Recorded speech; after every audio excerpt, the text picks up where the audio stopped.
7 counties in Massachusetts now have the highest level of risk for COVID-19. Here to answer your questions about that and more, Dr. Simone Wilds, an infectious disease specialist at South Shore Health. Always good to see you, doctor. Great to see you, Dr. Wilds. All right, so let's take a look at the map. Let's put you right to work right off the top. This is the new CDC map, and you can see all the colors. Okay, Berkshire, Franklin, Worcester, Middlesex, Suffolk, Norfolk, Barnstable, they're all in red, which is the highest risk category. What do people living in those counties need to know? Ed, I think the first thing we want to remind everyone, the pandemic is not over, right?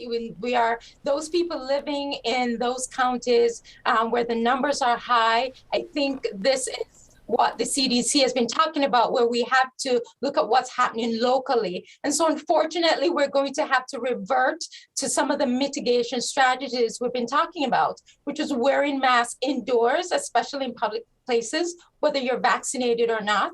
We have to do some social distancing.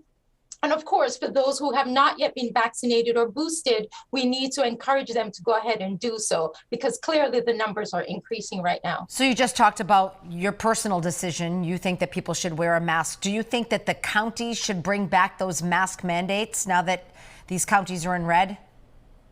Marie, I think it's a discussion that needs to be had with the different counties. Given what we're seeing, I think we need to talk about this, because our goal is to keep everyone safe. And one of the things we said was if the numbers were increasing, we might need to revisit and revert to some of these tactics. And Dr. Wilds, hey, Doug, can you put the map back up, please? Let's go back to the CDC map. You can see the orange counties: Hampshire, Hampton, Essex, Plymouth, Dukes, Nantucket.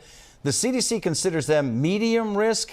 The only county that's in the low area is Bristol. So in your opinion, are these orange and green communities somehow safer than, let's say, I don't know, Boston, Worcester, or even Wellesley and Acton? Well, I think, Ed, the key thing is right now those numbers are low. But remember, people are traveling back and forth. They're mingling with each other. Mm-hmm. And so you would anticipate that the numbers might increase with time. I think we have to monitor this closely. Doctor, if you look at the CDC national map there, the Northeast is right now the only region that is not green. We are the hot spot right now. Does that seem interesting to you, considering how high our vaccination rates are here? What's your explanation? What do you think? Yes, I mean, of course, it's very concerning when Massachusetts is definitely in that one of the hot spots. I think that what we have seen is definitely the cases are lower right now than when we had the surge in the winter. So not as bad as when we had it initially.